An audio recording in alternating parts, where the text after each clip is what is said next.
이 세례는 기독교 의식 중에 가장 중요한 의식입니다.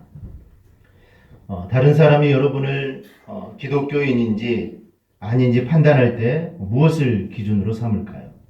대개 두 가지 방법이 사용됩니다. 하나는 현재 교회에 다니고 있는가입니다. 그래서 어떤 단체에서는 이 교회 주보를 가지고 오라 하는 경우가 있습니다.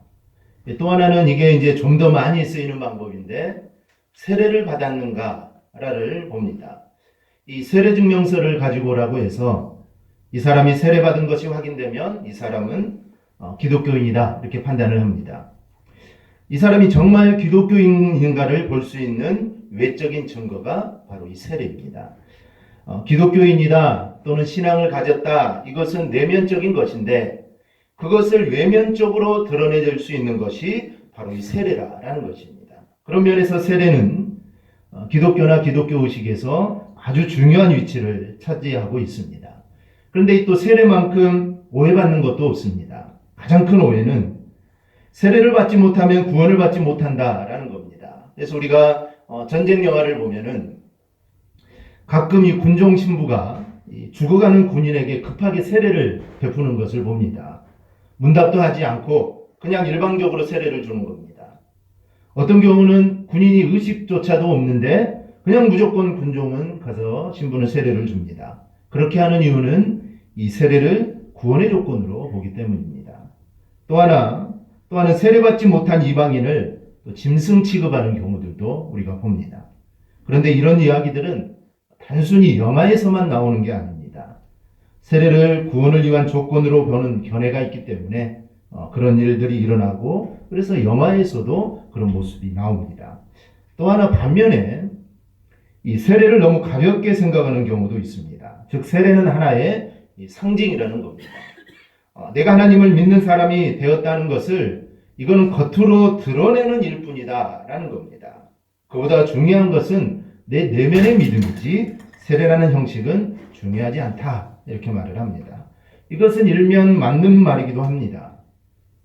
세례가 믿음을 상징하는 것이라는 데에는 우리가 동의할 수 있습니다. 바울도 로마서 4장에서 아브라함이 의롭다함을 받은 것은 할례를 받은 후가 아니라 할례 받기 전이다 이렇게 말씀을 합니다. 즉 할례 받기 전에 그가 보였던 믿음으로 말미암아 아브라함은 의롭다함을 얻었습니다. 구약의 할례는 신학의 세례와 연결이 된다는 점에서 우리에게 의미심장한 부분입니다. 세례가 믿음을 상징하는 것이라는 점을 우리는 인정합니다. 하지만 우리는 세례는 예수 그리스도께서 직접 시행하시고 또한 시행하라고 제정하신 것을 우리는 알아야 됩니다. 즉 예수님께서 직접 제정하셨기 때문에 기독교 의식 중에 아주 특별한 의식이 이 세례입니다. 그래서 기독교에서는 성례를 예수님이 직접 제정하신 세례와 성찬 이 두 가지를 우리는 기독교는 성례로 봅니다. 또 천주교는 좀 다르죠. 천주교는 7가지라고 해서 7성례를 합니다. 세례와 성찬 또 결혼식 이런 여러 가지 부분들이 들어가서 이것을 거룩한 예식이다 해서 7성례를 하는데 우리 기독교는 예수님이 지정하시고 제정하신 세례와 이 성찬을 우리는 성례로 봅니다. 만약 겉으로 드러나는 세례가 정말 아무 유익이 없다면 예수님께서 굳이 그것을 정하셔서 그것을 우리에게 시행하라고 말씀하시지 않았을 겁니다. 분명 세례가 의식이긴 하지만 이 의식이 아무런 가치가 없는 게 아니다라는 것을 우리가 알 수가 있습니다. 그런 면에서 오늘은 우리가 세례의 의미에 대해서 우리가 살펴보는 것은 꼭 필요합니다. 우리는 세례를 정말 거룩한 예식이라고 말하지만 또 가장 중요한 예식이라고 말하지만 정작 이에 대해서는 우리가 깊이 생각하지 않는 그런 경향이 있습니다. 또한 세례에 대해서 우리가 누구나 다 알고 있는 것 같지만 정작 제대로 아는 건 별로 없는 경우가 많습니다. 그래서 따라서 오늘 본문을 통해서 우리가 세례의 의미를 정확하게 알고 그 의미가 우리의 신앙생활에 정말 영향을 미치는 그런 모습이 되어야 될 줄 믿습니다. 그럴 때 세례가 더욱 세례답고 우리를 묶어주는 역할을 하는 겁니다. 오늘은 세례의 의미를 생각하기 때문에 세례의 형식 같은 거는 우리가 다루지 않을 겁니다. 오늘 이 시간은 우리가 세례의 의미에 대해서 우리가 좀 집중해서 말씀을 드리겠습니다. 그럼 세례는 어떤 의미를 가지고 있을까요? 첫째 의미는 그리스도와 함께라는 것입니다. 세례의 핵심은 그리스도와 합하여 세례를 받았다라는 것입니다. 즉 내가 그리스도와 합하여 세례를 받았다. 즉 세례를 통하여 그리스도와 합한다라는 뜻입니다. 오늘 말씀 3절을 보면 무릇 그리스도 예수와 합하여 세례를 받은 우리는 그의 죽으심과 합하여 세례를 받은 줄을 알지 못하느냐. 우리가 그리스도와 합하여 세례를 받았다는 것은 그리스도와 합했다는 것입니다. 그리고 4절을 보면 이것은 결국 그와 함께 장사된 것이다 말씀을 합니다. 또 5절에서 그리스도와 합하는 것은 그리스도와 연합하는 것이다 이렇게 말씀을 합니다. 연합이라는 것은 하나가 되는 것을 의미합니다.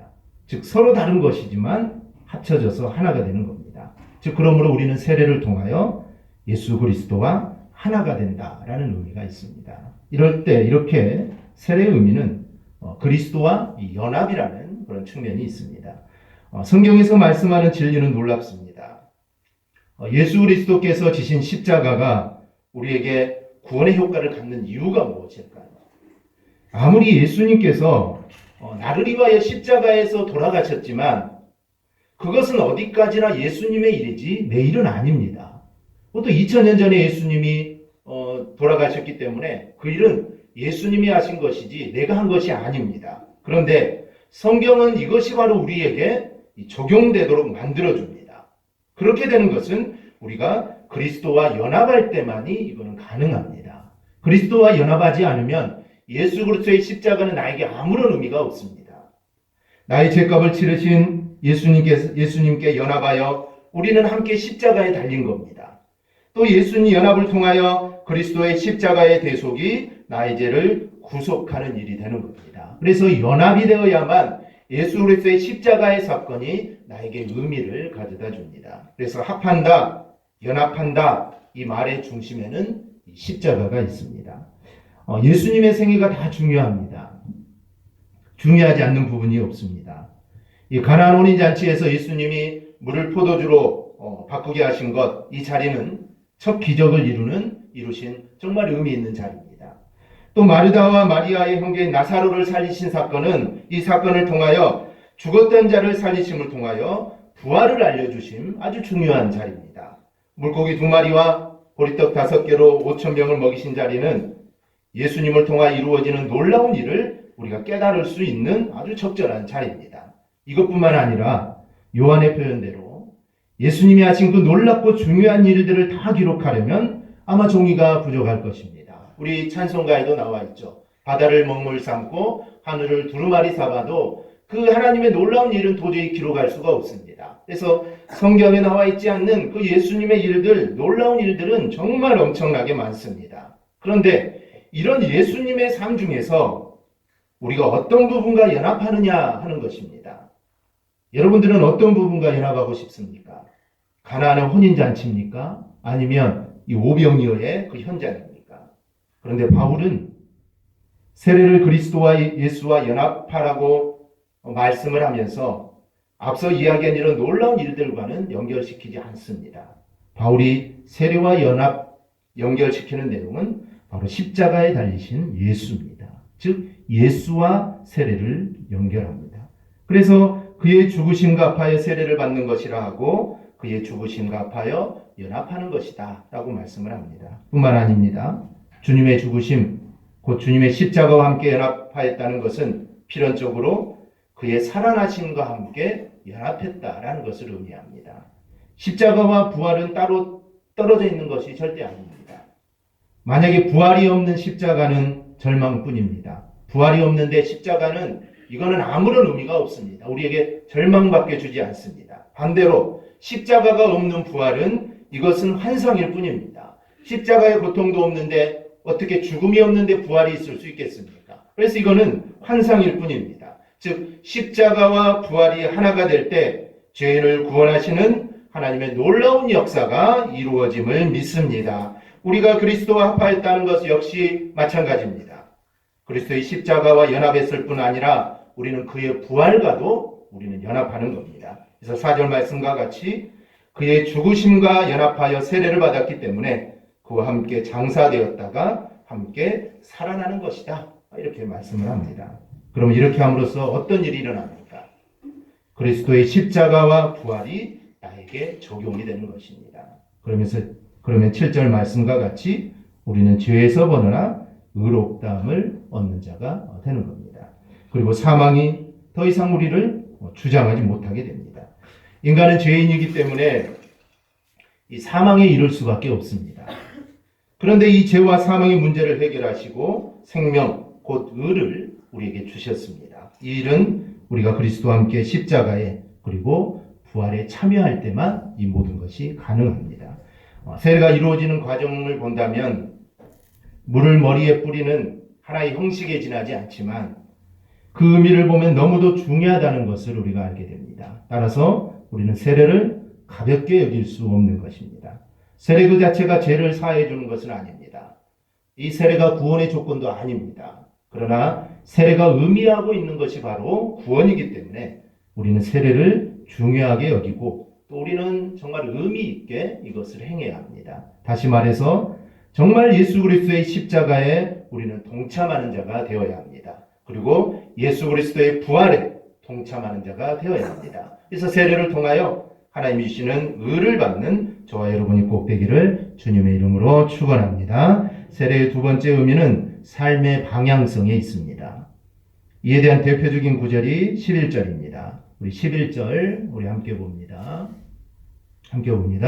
이와 같이 너희도 너희 자신을 죄에 대하여는 죽은 자요 그리스도 예수 안에서 하나님께 대하여는 살아있는 자로 여길지어다. 아멘. 세례가 예수님과 함께 십자가에 죽은 것이기 때문에 죄에 대해서 죽은 자가 되어야 된다라는 것입니다. 십자가에 함께 우리가 죽었는데 죄에 대해서 살아있으면 안 된다라는 겁니다.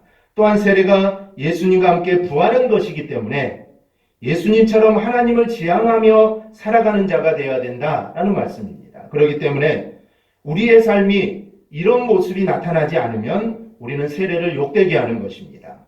우리는 예수 그리스도의 이름으로 세례를 받은 자라면 죄에 대해서 우리는 죽은 자가 되어야 합니다. 그러기 위하여 우리는 몸의 사욕을 따라가는 모습이 되어서는 안 됩니다. 오늘 12절에서 너희가 죄가 너희 죽을 몸을 지배하지 못하게 하여 몸의 사욕에 순종하지 말고 이렇게 말씀합니다. 인간이 타락한 이후로 우리 몸은 좋은 것을 지향하지 않습니다. 즉 좋지 않은 것들을 지향하게 됩니다. 물론 몸 자체가 나빠서 그런 건 아닙니다. 우리의 영혼이 범죄로 타락하였기에 우리의 영혼이 추구하는 것들이 다 그렇습니다. 어쨌든 본문은 이런 것들을 향하여 몸의 사욕이다 라고 이렇게 말씀을 합니다. 몸의 사욕의 특징은 처음에 그것이 적당했을 때는 문제가 되지 않습니다. 그런데 어느 정도가 지나가면 그 사욕이 우리의 영혼을 지배해버린다라는 겁니다. 예를 들어 적당히 쉬는 것은 필요합니다. 사람은 피곤할 때 자고 싶습니다. 그럴 때 자는 잠은 꿀맛입니다. 그런데 이것을 지나서 일을 해야 하는데도 일은 하지 않고 잔다면 그것은 게으름입니다. 그리고 이런 게으름은 자신을 이겨버리고 말아서 조금만 일하면 이제 힘들어지고 또 다시 쉬고만 싶어집니다. 게임도 마찬가지입니다. 게임이 적당할 때는 삶에 기쁘게 하는 활력소가 됩니다. 그런데 우리 몸의 소욕은 적당한 선을 넘어서고 맙니다. 그래서 나중에는 게임이 나를 지배하는 꼴이 되고 맙니다. 그 외에 먹는 것, 술, 이런 모든 것들, 우리 몸이 좋아하는 것들은 대개 이런 같은 현상을 나타냅니다. 중요한 것은 이러한 것들이 나를 주장하지 못하게 해야 합니다. 왜냐하면 우리는 그리스도와 함께 사는 자들이고 그리고 우리는 우리의 죄를 십자가에 못 박은 자들이기 때문입니다. 또한 우리의 지체를 불의의 무기로 죄에 내줘서는 안 됩니다. 즉 불법한 일에 가담하는 것을 말합니다. 하나님이 기뻐하시지 않는 일에 자꾸 가담하면서 나는 예수 그리스도와 연합한 사람이다 이 말하는 것은 이거는 말이 되지 않는 것입니다. 가늠하다가 현장에 잡혀온 여인에게 예수님이 하신 말씀을 우리 한번 기억해 보십시다. 예수님은 그녀를 돌로 치려고 했던 사람들을 다 돌려보냅니다. 그리고 당신이 직접 그녀를 용서해 주십니다. 그리고 나서 예수님이 하신 말씀이 뭡니까? 다시는 죄를 범하지 말라. 즉 다시는 죄를 범하지 말라. 예수님이 바라는 것은 이제 용서받았으니 이제 하나님의 백성이 되었으니 이제는 똑같은 죄를 다시는 저지르지 않고 변화된 모습으로 살아가라라는 것입니다. 세례는 그런 의미입니다. 같은 죄에 다시 빠지는 모습이 절대로 되어서는 안 됩니다. 즉 벗어나야 합니다. 예수 그리스도와 합하여 세례를 받은 세례이기 때문에 우리는 죄에서 벗어나야 합니다. 어두운 일이 내게 접근해 올 때 우리는 그것을 끊어야 하고 우리는 단절시켜야 됩니다. 내가 그것과 맞서 싸울 수 있는 힘이 없다면 우리는 피하는 방법을 사용해서라도 그것들이 내게 오는 것을 우리는 막아야 합니다. 또 하나의 방법은 적극적으로 하나님이 기뻐하시는 의로운 일에 우리가 헌신하는 겁니다. 13절에 오직 너희 자신을 죽은 자 가운데서 다시 살아난 자같이 하나님께 드리며 너희 지체를 의의 무기로 하나님께 드리라. 우리가 우리의 몸의 사욕을 쫓지 않고 또한 우리 몸을 불의의 병기로 드리지 않는 가장 좋은 방법은 적극적으로 하나님의 의에 참여하는 것입니다. 부정한 것을 안 하는 것보다 긍정적인 것을 더함으로 우리가 부정적인 것을 줄일 수 있습니다. 교회 열심히 나오는 사람, 기도 열심히 하는 사람, 성경 꾸준히 보는 사람은 다른 것에 마음 뺏길 겨를이 없습니다. 그런데 잘 나오던 교회를 빠지기 시작할 때, 늘 하던 기도를 거르기 시작할 때, 그리고 늘 묵상하던 말씀에서 잠시 손을 떼었을 때, 이럴 때 불의가 나도 모르는 사이에 나를 잠식해 오는 것입니다. 따라서 하나님이 기뻐하시는 일을 우리가 보다 더 적극적으로 해나가면 이런 불의들은 생각조차 나지 않게 되는 것입니다. 그래서 여러분의 자리에서 하나님이 기뻐하실 일이 무엇인지 우리가 생각하시기를 바랍니다. 예수님께서도 십자가를 지시기 전에도 그랬지만 십자가를 지었다가 부활하신 후에 그는 온전히 하나님의 의를 이루기 위해서 자신의 모든 것을 다 드렸습니다. 우리도 예수님과 합하여 세례받은 자라면 우리도 또한 하나님을 향하여 나아가야 됩니다. 즉 하나님이 기뻐하시는 일들을 향해 우리가 나아가야 됩니다. 그리고 하나님이 기뻐하시는 일들을 우리는 더 적극적으로 우리는 해야 됩니다. 그럴 때 우리에게 세례의 의미가 더 확실하게 우리에게 다가오는 것입니다. 물론 이렇게 하는 것은 쉬운 일이 아니죠. 쉬운 일이 아닙니다. 생각처럼 잘 되지 않을 수도 있습니다. 그러나 이미 우리 안에 그리스도께서 우리 안에 은혜를 주시기 때문에 우리는 할 수 있습니다. 14절을 이렇게 말씀합니다. 죄가 너희를 주장하지 못하리니 이는 너희가 법 아래 있지 아니하고 은혜 안에 있음이라. 즉 우리는 은혜 안에 있습니다. 우리는 법 아래에 있는 것이 아닙니다. 우리는 하나님의 은혜 아래에 있는 자들입니다. 우리가 그리스도 예수와 합하여 세례를 받은 자는 그 안에 그리스도의 은혜가 있기 때문에 결국 하나님으로부터 우리는 의롭다함을 얻게 됩니다. 비록 지금은 정말 부족한 게 많지만 우리가 서서히 하나님의 은혜로 인도함을 받아 어느 정도 지나면 정말 놀랍 정도로 우리가 변화된 자리에 있게 되는 것입니다. 우리 사랑하는 성도 여러분, 세례는 그저 단순한 의식이 아닙니다. 세례는 예수 그리스도와 함께하는 것이며 우리의 삶이 하나님을 향해 나아가는 것이 바로 이 세례입니다. 그러니 우리가 세례를 받았다면 예수 그리스도와 함께하는 삶을 우리는 살아야 됩니다. 세례를 받았는데 예수님과는 아무런 상관이 없는 삶을 산다면 세례를 욕되게 하는 것입니다. 세례는 예수 그리스도와 함께 십자가에 못 박힌 것이요 또 예수 그리스도와 함께 부활한 것입니다. 그렇기 때문에 우리는 오직 예수를 위해 우리는 이제 살아가야 됩니다. 그런데 그렇지 못한다면 세례받은 의미가 아무런 의미가 없는 것입니다. 우리가 그렇게 할 때 예수 그리스도와 함께하는 삶을 우리가 살아갈 때 하나님의 역사가 우리 가운데 풍성하게 이루어질 줄 믿습니다. 저와 여러분 모두 세례를 받았습니다. 그러니 우리는 이제 주님과 함께하는 삶을 살아야 됩니다.